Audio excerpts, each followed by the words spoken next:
সর্বদা খেয়াল রাখবেন, যারা কোরআন সুন্নাহর আলোচক রয়েছে তাদের আলোচনা শুনবেন, মনোযোগ সহকারে শুনবেন। কোন কথার মধ্যে আপনার জন্য হেদায়েতের পথ প্রদর্শক, আল্লাহ তাআলা আপনার হেদায়েতের রাস্তা খুলতে, সেটা আল্লাহ ভালো জানেন। এই আয়াতটি আপনি নিজেও পড়বেন, এই আয়াতের তাফসিরটা পড়বেন, পড়লে আপনি পেয়ে যাবেন। এই যে আপনার সূরা তুরের আয়াত নাম্বার আপনার 35, আল্লাহ রাব্বুল আলামিন বলেন, আম খুলিকু মিন গায়রি শাইইন আম হুমুল খালিকুন, তারা কি স্রষ্টা ছাড়াই সৃষ্টি হয়েছে নাকি তারা নিজেরাই স্রষ্টা? আল্লাহু আকবার। ঠিক এই কথা জুবাইর ইবনে মুতিম বলতেছেন, সহিহ বুখারীর হাদিস রয়েছে যে আমার অন্তর তাতে বিদীর্ণ হয়ে গেছে।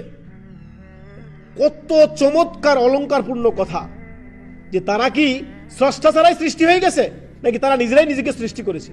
কোনোটাই না, আল্লাহ আমাদেরকে সৃষ্টি করেছে, তিনি আমাদের পালনকর্তা, তিনি আমাদের রব, রব্বুল আলামিন, সারা বিশ্ব জাহানের রব হচ্ছে তিনি। সুবহানাল্লাহ। আমরা নিজেকেও নিজে সৃষ্টি করিনি, আর আল্লাহ ছাড়া আমরা সৃষ্টিও হইনি। সুবহানাল্লাহ। তিনি আমাদের সারা পৃথিবীর রব হচ্ছেন কে?